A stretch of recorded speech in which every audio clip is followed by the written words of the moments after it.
Доброе утро, уважаемые друзья.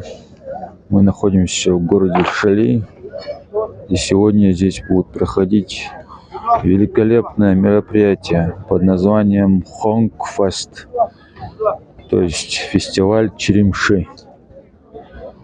Здесь сегодня будут употреблять огромное количество черемши в пищу, разнообразной. Будет очень смачно, будет очень весело. Кто имеет возможность подъехать,